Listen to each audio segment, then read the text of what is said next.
Здравствуйте, это программа «Якутия Лайф». Меня зовут Ирина Ефимова. Наше общество уже привыкло к коммунальным благам. Всегда под рукой горячая вода, в доме тепло. И осознанные граждане, конечно, понимают, что своевременная оплата жилищно-коммунальных услуг – это залог стабильности в работе хозяйства города или поселка. Специалисты подтвердят, от этого зависит работа по обслуживанию и ремонту коммуникаций, выполнение заявок, формирование плановых работ, привлечение тех или иных специализированных организаций. Но порой у клиентов возникают вопросы по начислениям и оплате. Какие? Давайте сегодня попробуем разобраться с самыми распространенными с моей гостьей Нургуяной Куприяновой, директором филиала ПАО ДЭК «Якутскэнергосбыт». Добрый вечер, Нургуяна Ивановна. Добрый вечер. Я знаю, что Якутскэнерго, вот этот энергосбыт Якутскэнерго, как мы привыкли, перешел не так давно в состав Дальневосточной энергетической компании.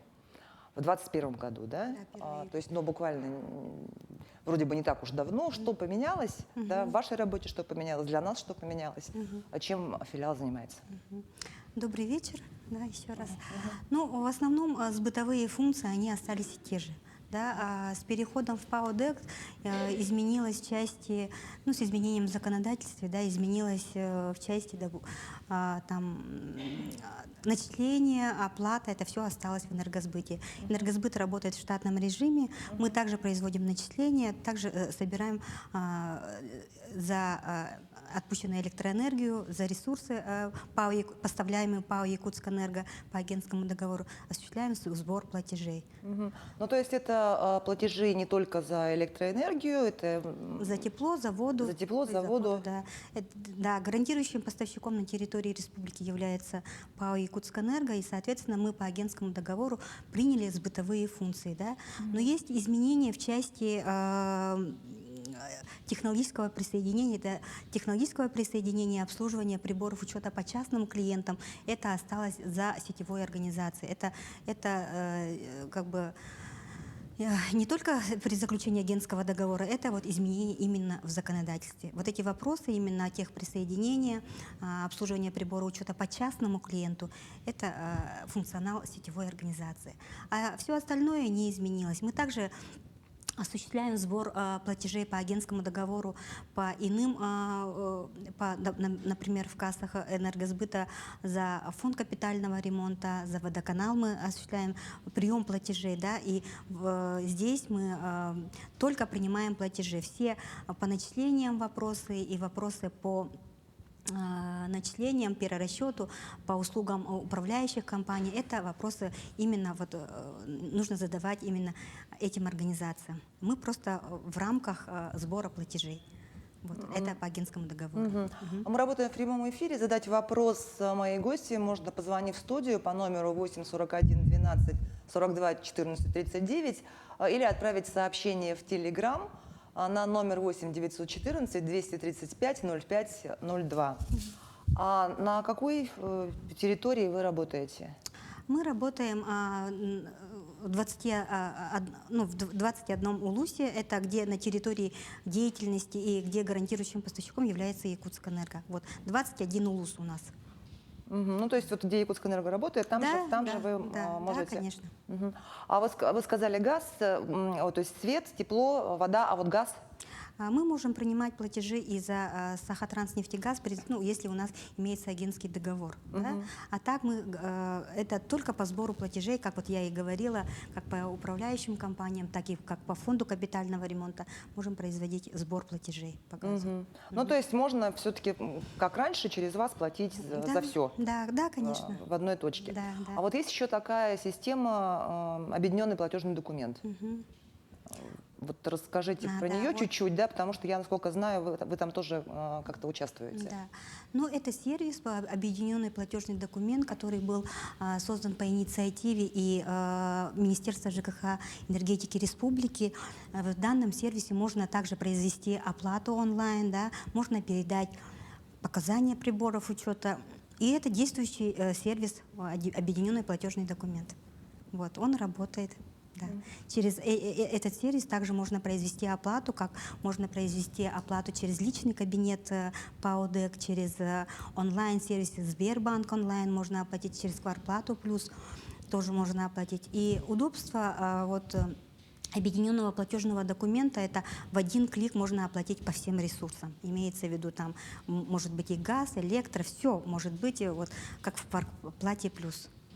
Также вот в Сбербанк онлайн, также вот в платежи, в дом, там можно по счету выбрать, по адресу можно выбрать и все услуги оплатить. Мгм. Да. А какое примерно вот количество населения через вас услуги получает? Ну, то есть 21 УЛУС, ну, 330 тысяч лицевых счетов и 18 тысяч договоров у нас заключено по юридическим лицам. У нас не только вот обслуживается население, но и при этом вот мы заключаем контракты, договора с юридическими лицами, с управляющими компаниями. 330 тысяч лицевых счетов — это население. Мгм. Ну, вот мы сотрудничаем с Центром управления регионом, и раньше они мониторят соцсети. И вот раньше пользователи соцсетей жаловались всегда на очереди в ваших кассах. А теперь вот я перед программой узнавала, таких обращений почти нет. То есть что там произошло, как удалось решить задачу? Знаете, мы в этом направлении очень большую работу провели. Мы же сейчас, вот у нас основным приоритетным вот является именно цифровизация энергосбытовой деятельности. Да? Вот мы проводим вот через личный кабинет, чтобы онлайн-платежи были, чтобы население получало в электронном виде платежный документ, имеется в виду чтобы не ездить квитанцию, в кассу. не в кассу идти, а именно в электронном дистанционном порядке решали все вопросы. В этом направлении очень большую работу провели. Также вот мы на территории республики также начали проводить акции «Грамотный потребитель». Да, у нас уже проведено около 32 акций вот, именно «Грамотный потребитель». А в чем она заключается? Вот мы мы даем консультации потребителям по всем поставленным вопросам, по начислениям, по оплатам, учим, как зарегистрироваться в личном кабинете, где можно без комиссии производить оплату, да, и, соответственно, и прием показаний приборов учета. В этом направлении вот у нас также до конца года полностью график расписан проведения этой акции «Грамотный потребитель». Да? И, соответственно, вот в третьем квартале у нас под эгидой и под программой Министерства ЖКХ и энергетики Республики также будет проведена большая акция «Грамотный потребитель» с участием всех ресурсоснабжающих организаций, в том числе и управляющих компаний, ну, чтобы для удобства населения. Вот. И также вот Ну, то есть, грубо говоря, там моя мама, которая привыкла платить в кассе, она может прийти к вам, и вы ее научите, как пользоваться личным кабинетом. Вот, да, я вот продолжу, да, вот в этом мы также проводили обучение в школе 3-го возраста, да, очень это пользуется успехом, у нас уже 3 обучения прошло, мы проводим обучение на 2 языках, и вот И на русском, и на якутском. и на русском, на якутском языках, и рассказываем вот потребителю, как дистанционно пользоваться нашими услугами и произвести оплату. Вот, оплату, Ну, показать. вы мне вот можете рассказать, как сейчас, как... Ну, очень просто. Устанавливаете через мобильный телефон личный кабинет. Приложение это Приложение отдельное. ПАОДЭК, да, ПАОДЭК. Оно так и называется, ПАОДЭК? ПАОДЭК, да, и можно здесь вот в личном кабинете производить оплату, увидеть все начисления там за период, который ты задашь, задать вопрос энергетикам, в частности, вот записаться на техобслуживание по приборам учета, ну, онлайн передать показания прибора учета. И самое эффективное, что ты можешь распечатать платежный документ самостоятельно из своего личного кабинета. Да, и вот этим и, ну, как бы удобство для населения. То есть, ну, это прям мобильное приложение, потому что, допустим, РКЦ, я, насколько знаю, у них вот все через сайт, с телефона неудобно. Да. Хотя примерно такие же услуги. Да, оказывается. конечно. Вот. И на сайте ПАОДЭК также можно произвести оплату, показания передать, записаться на прием, задать вопрос, подать документы на реструктуризацию задолженности, которые вот мы тоже онлайн собираем, прикрепить документы документы. Вот, А лицевой счет, он совпадает со счетом в квитанции? Или это... да, конечно, лицевой счет совпадает. И вот при проведении акции «Грамотный потребитель» мы обучаем грамотности, как правильно читать эти квитанции, чтобы люди понимали, потому что очень много вопросов возникает именно по форме квитанции и в целом, что там прописано в этой квитанции. Но показания счетчиков, наверное, принимается как везде с 20 по 25 Да, число. это по действующему законодательству мы принимаем показания прибора учета с 20 по 25. Это строго, да? Но И есть- вот давайте расскажем, почему важно подавать именно каждый месяц эти показания вовремя. Ну, показания необходимо передавать, чтобы было выставлено фактическое потребление за услуги по электроэнергии, чтобы не было нормативного начисления, да, вот, и это самое важное. И показания надо передавать обязательно, даже если вы отсутствовали, потому что там, если в течение 3 месяцев нет показаний прибора учета, идет там среднемесячное начисление, дальше идет нормативное начисление. Но при этом, если, конечно, потребители могут и опоздать с этой датой, да, но при этом они могут вот в онлайн-сервисах передать показания прибора учета, и оно в ближайшем периоде обязательно пересчитается по показаниям прибора учета. Ну, то есть, если я, допустим, уезжаю, допустим, я учитель, уезжаю в длинный отпуск на 3 месяца, то я могу просто через личный кабинет Да. передавать старые показания. Да, без изменений нулевые показания можете передавать. А значит, если показания не передать, то насчитают по нормативу. Насчитают вот по среднемесячному потреблению. Да, И это будет, ну... Да, это много. И, конечно, перейдут на нормативное начисление. Это в разы больше. Да. А вот как потом можно будет получить перерасчет тогда, если Ну, мне вот. посчитали по нормативу, а меня не было? И... Ну, надо передать показания прибора учета, мы пересчитаем по фактическим показаниям прибора учета. А вот эти деньги, они потом, получается, как, они Минусом. вернутся или они будут авансом лежать на моем счету? Авансом. Авансом. Оно будет засчитываться в счет будущих платежей. Авансом. Это невозвратные деньги. Но имеется в виду перерасчет обязательно в сторону минус мы сделаем. Но вы знаете, вот при передаче показаний прибора учета потребитель может ошибиться. Надо очень внимательно передавать показания прибору. По значности могут ошибиться. Они могут завышенные показания передать, потом сказать, а почему у меня платежный документ такой большой, ну, начисление большое, да, при этом вот они некорректно передали показания. Если вы некорректно передали показания, да, вот, соответственно, надо сделать, ну, передать корректные показания через онлайн-сервисы, которые вот, ну, через личный кабинет, через мобильный банк, через квартплату плюс ту же самую, через ОПД можно также передать показания прибора учета корректные. Мы обязательно сделаем перерасчет. А вот как вообще происходит начисление за услуги? Это программа считает? Да, конечно, более 330 тысяч лицевых счетов, конечно, это считает программа, да, но при этом программу, алгоритм полностью делают программисты. У нас программа все рассчитывает, и по фактическим показаниям вот мы... И у нас есть звонок. Алло, здравствуйте, вы в прямом эфире, задавайте ваш вопрос. Задавайте ваш вопрос, вы в прямом эфире. Здравствуйте. Здравствуйте. У меня такой вопрос. У меня брат жил, да? У него это микрорайон Маха, Газовиков 19Б, задолженность. Но он в прошлом году переехал сюда домой к маме. И Как вопрос? мне погасить этот долг? Спасибо за вопрос. Ну, во-первых, нужно подойти в энергосбыт, либо вот через личный кабинет оформить заявление на реструктуризацию задолженности. Если человек единоразово не может оплатить, вот как в данном случае образовался долг, то мы, соответственно, можем заключить договор, ну, соглашение на рассрочку. Пусть подойдет, вы подойдите, пожалуйста, в энергосбыт, принесите все документы, и, соответственно, мы заключим соглашение на реструктуризацию.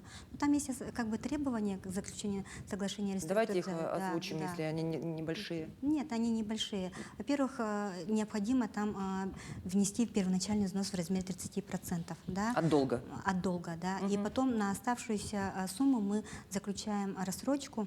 А насколько может быть рассрочка? Ну, если потребитель принесет документы, допустим, справку о доходах и так далее, да, по затратам, и Можем дать на 3 месяца, на 6 месяцев, на год, ну и на более длинный срок. Есть потребители, которые попали в сложную финансовую ситуацию, да, по ним мы рассматриваем все индивидуально, да, в частности. А если такая сложная ситуация, что невозможно сразу 30% заплатить? Значит, без первоначального взноса мы также принимаем решение без первоначального взноса, но при этом обязательное требование, чтобы вносили текущее потребление. Это обязательно. Да, при нарушении там оплат по текущему потреблению соглашение автоматически расторгается. Вот. На данный вопрос можно так ответить. Подойдите, пожалуйста, в Энергосбыт, мы заключим реструктуризацию. И такое заявление, вы сказали, можно подать и в личном кабинете? Да, в личном кабинете, онлайн. И решение также вам направят онлайн. Обратная связь у нас существует. Еще один вопрос от телезрителя пришел в мессенджер. Куда мне нужно обращаться, если я только получил ключи от новой квартиры? Ну, во-первых, нужно принести, опять же, зарегистрироваться в личном кабинете, подойти в Энергосбыт, предоставить все документы, выписку на квартиру, паспорт, копию паспорта и, соответственно, открыть лицевой счет и заключить с нами договор. Ну, письменное заключение договора не обязательно. Нужно подойти в Энергосбыт, либо зарегистрироваться в личном кабинете. Я хочу напомнить, что мы работаем в прямом эфире, нам можно звонить по номеру 8 41 12 42 14 39, а в Телеграм нужно направлять текстовые сообщения. Звонить в Телеграм не надо. 8 914 235 0502 – это номер для текстовых сообщений. Ну вот раз мы перешли так вот к теме долгов, вообще какая ситуация с должниками? Что им грозит? Ну, задолженность очень большая население, да, перед Якутскэнерго, перед ПАО Якутскэнерго, гарантирующим поставщиком. Более 1 900 000 – это задолженность по населению. Да? И, Миллиард? 1 900 000. Да. Почти 2 миллиарда. Да, миллиард почти 900. да, 2 миллиарда задолженности. Это почти 40% от задолженности, именно вот задолженность населения составляет. Да? Ну, что вы говорите, что как бы будет, если не производить оплаты, вы имеете в виду? Да. Ну, первое, конечно, это будет начисляться пеня. Да? Начисляться пеня в соответствии с действующим законодательством, поставки рефинансирования Центробанка будут начисляться пеня. Пеня начисляется от 31-го дня просрочки, да, до 90-го дня рассчитывается по ставке 1/300, дальше рассчитывается по 1/130 с 91-го дня. Потом, конечно, ограничение подачи услуг. Это как бы... А вот это когда наступает? Ну, если вы не производите оплату, соответственно, если 2 периода уже нет оплаты, мы направляем уведомление на ограничение и вводим ограничения потребителям. И третий этот рычаг воздействия на потребителей должников, это, конечно, мы взыскиваем в судебном порядке. Через судебных обращаемся в суд и в судебном порядке взыскиваем долги. Ну и дальше арест имущества и так далее. Вот эти моменты все. А как узнать о сумме задолженности за энергоресурс? Ну, о сумме задолженности можно узнать через личный кабинет, можно узнать вот в мобильном приложении Сбербанк онлайн. Также вот можете очно подойти, вот при получении квитанции будет указана ваша задолженность. В личном кабинете вот чем удобно, да, там полностью прописывается, как бы указывается начисление, оплата полностью указывается, и вот расчеты, перерасчеты, все вот в личном кабинете. А какие-то вот, вы говорите про пени, я знаю, что время от времени же объявляются какие-то прощенные дни, вот бывает такое. Да, конечно, ежегодно вот мы проводим акции «Заплатить долги без пени», да, для потребителей. Да, такие акции у нас ежегодно проводятся. Проводятся акции не только для населения, но и для юридических лиц, да, для управляющих компаний. У нас такая акция проводится. Вот. Ну и когда вы сказали про прекращение подачи услуг, но понятно, что тепло, например, мы отключить не можем, потому что это, ну, в случае, если это многоквартирный дом, допустим, одна квартира не платит, невозможно же отключить одну квартиру. Ну, если при наличии технической возможности, да, ограничения можно произвести. А если вот, ну, свет отключили, как быть? Ну, обязательно нужно погасить задолженность и квитанцию об оплате направить через личный кабинет, либо подойти в энергосбыт, и мы подключим только нужно произвести оплату. Понятно. А если человек вот самовольно подключился, ну, то есть вы отключили, а он подключился сам? Ну, самовольное подключение это в соответствии с правилами предоставления будет штрафная санкция за самовольное подключение. Да? Ну, в случае, допустим, неоплата. Ну, потребитель может произвести оплату и как бы известить о том, что он подключился. У нас такое тоже возможно. На самом деле. Вот электронная квитанция, как она формируется?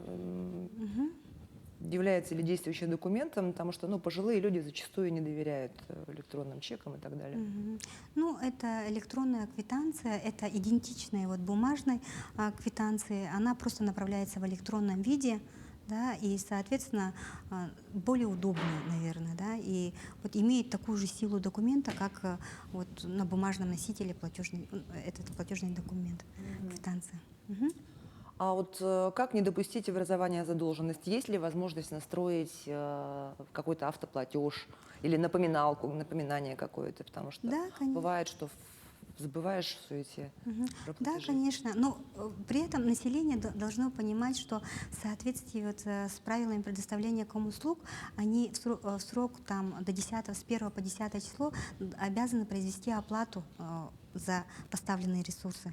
И, соответственно, с 20 по 25 передать. И можно поставить автоуведомление, чтобы ежемесячно у вас автоматом как бы снимали с карты.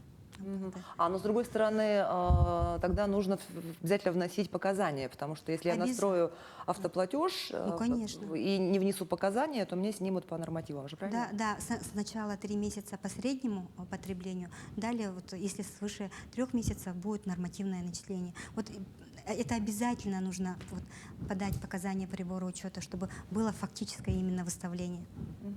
А вот сколько, прекрасно, вот личный кабинет, приложение, сколько людей перешло уже на вот из этих ваших договоров, приблизительно, да? Сколько из них пользуются все-таки электронным видом? Электронный, Или да? предпочитают по старинке в кассы ходить? Нет, 57% уже перешли на электронную квитанцию.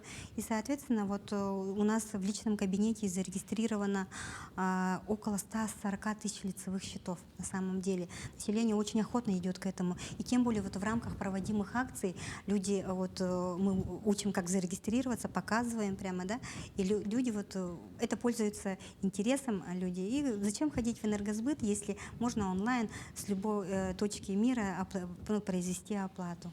А сейчас эта акция идет? Акция грамотный платеж. Да, конечно. Сейчас проходит она? Она проходит. Буквально сегодня прошла эта акция «Грамотный потребитель» на ДК Кулаковского. Я же говорю. Когда следующая будет? Следующая у нас график расписан. Да, до конца года график полностью расписан. И в 3-м квартале у нас будет большая акция «Грамотный потребитель». Я говорила, да, под эгидой Министерства ЖКХ и энергетики, где будут участвовать все ресурсоснабжающие организации, в том числе управляющие компании. Эта акция будет проходить. И помимо этого мы сейчас у нас заработала выездная касса, да, и пока работаем на территории города Якутска, и в близлежащих населенных пунктах. Как откроется дорога, мы планируем... А что такое выездная касса? Это касса выездная, которая будет принимать платежи, с выездом на место, будет принимать платежи. Такая акция, такая у нас с середины мая только заработала. И у нас планируется при открытии дороги выезд Мегино-Конгласский район, село Мая. У нас было обращение администрации села Мая, чтобы организовали такую выездную кассу и провели грамотный потребитель. Грамотный потребитель же не только на территории города, но по всей республике мы проводим. Мы буквально проводили в Алдане, в Мирном, в Чернышевске. Мы проводили здесь, по городу, в смарт-библиотеках. Да? Управы могут обращаться к нам, чтобы мы выехали. Есть такие обращения в наш адрес, на самом деле. И это очень пользуется интересом населения. А выездная касса, это получается, касса едет туда, где у вас физических касс нет, да? Да, Да, вот выезд, может торговый центр выехать, может выехать, допустим, там микрорайон Марха, там в администрацию, да, там в администрации может принимать. Также могут обратиться там руководители организации, чтобы мы принимали у них оплату, ну, для их работников. Вот. Да, вот это как бы очень удобно, да, мы для того, чтобы не было там вот этих очередей, для того, чтобы люди не толпились в пунктах приема платежей, вот организовали именно вот работу от середины мая, вот работу выездных касс. Тоже очень много и интересом пользуются, и люди оплачивают. Да. Еще какие-то акции проводятся? Я вот знаю, что у вас время от времени там Да, у что-то- нас очень много акций. У нас акция, вот, например, по карте МИР можно получить кэшбэк в 1%. Но там определенную регистрацию надо пройти. А что надо сделать?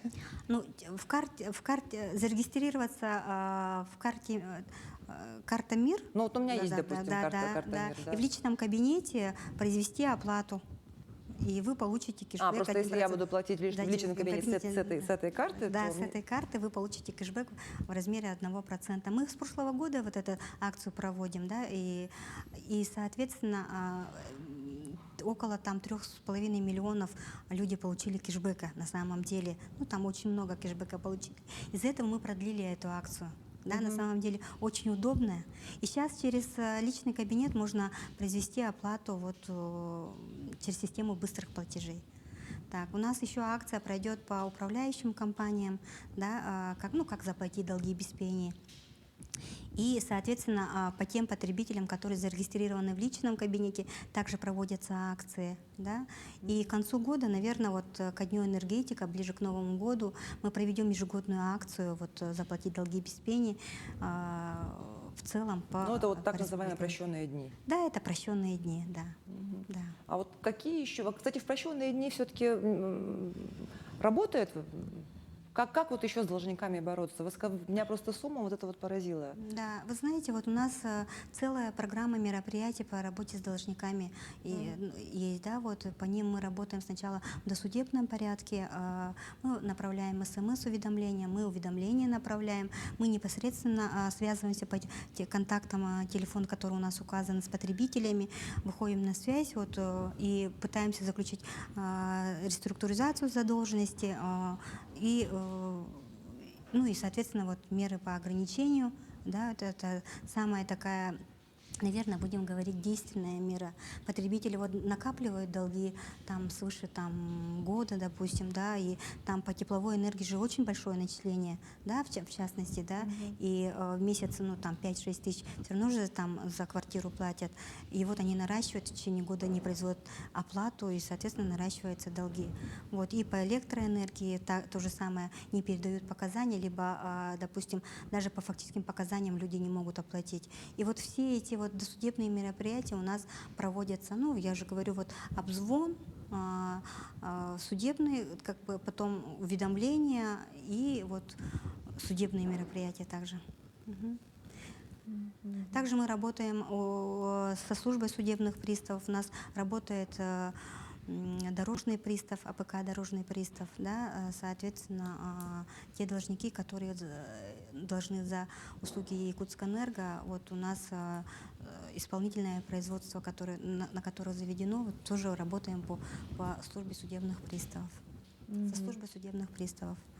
Вот вопрос от зрителя.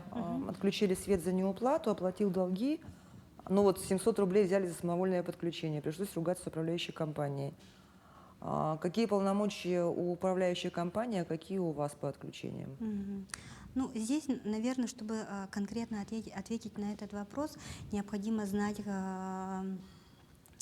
точный адрес. Да? Возможно, здесь идет речь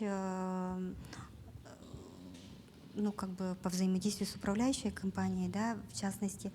И необходимо понять, какой способ управления по данному дому определен управляющая компания, или же они на прямых расчетах. Да, и если на прямых расчетах, то управляющая компания не имеет права производить ограничения за свои услуги, да, произвести ограничения по услугам Якутскэнерго. Они как бы не имеют права.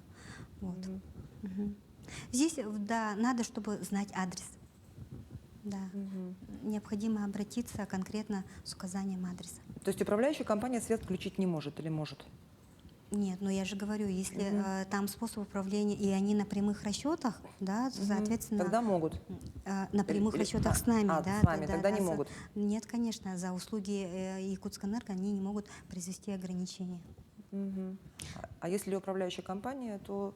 Ну, вообще выгоднее платить ведь напрямую поставщикам. Да, конечно, напрямую поставщикам, но у нас по закону выбирает один из способов управления. Это непосредственный способ управления, это через управляющую компанию, через ТСЖ. Вот это зависит от самого населения. Это как бы этот способ определяется общим собранием собственников жилья, соответственно. Вот. В последнее время вот люди как-то немножко запутались, мне кажется, потому что раньше вот было просто одна квитанция, пошел, заплатил. Сейчас можно напрямую платить поставщикам, можно платить через управляющую компанию, можно в Сбербанке, можно... Да, мы же принимаем вот в кассах энергосбыта, в единых пунктах приема платежей, в Верице мы принимаем платежи и за услуги Якутскэнерго, да, ну вот здесь и за услуги управляющих компаний. Вот люди вот в этом путаются, да, действительно, они приходят в нашу кассу оплачивать, ну, за все услуги, допустим, да, электро, ФКР, там, водоканала, услуги управляющих компаний. Конечно, они путаются. На самом-то деле, говорю, там именно зависит от способа управления. Какой способ именно в этом доме определен. То есть, если у вас заключен договор с этой управляющей компанией, можно заплатить за все у вас. Да, да, за услуги управляющей компании тоже можно произвести оплату. Но такие договоры у вас не со всеми. У я нас понимаю. около- Или с крупными. Сколько? Ну, У нас около там 180 управляющих компаний с нами заключили агентский договор на сбор платежей. Вот мы производим сбор именно по этим управляющим компаниям. Ну, то есть это ну, большинство, да? Ну, это, да, большинство управляющих компаний. Ну и, может быть, что-то хотите сказать зрителям, как-то их убедить еще раз? Ну, я призываю население производить оплаты в сроки, установленные законодательством до 10 числа следующего за расчетным, предоставлять корректные показания приборов учета, ну и призываю, чтобы не наращивали долги, чтобы к ним не применялись меры, ограничительные меры, к ним не применялись меры там штрафных санкций и затраты на судебные расходы и так далее. Вот я призываю население в сроки оплачивать за потребленные энергоресурсы по всем услугам. Ну, мне остается только присоединиться к этому призыву. Спасибо вам большое за беседу. Это была программа «Якутия Лайф». Меня зовут Ирина Ефимова. Смотрите нас по будням в 19:15. Расскажем, чем живет Якутия.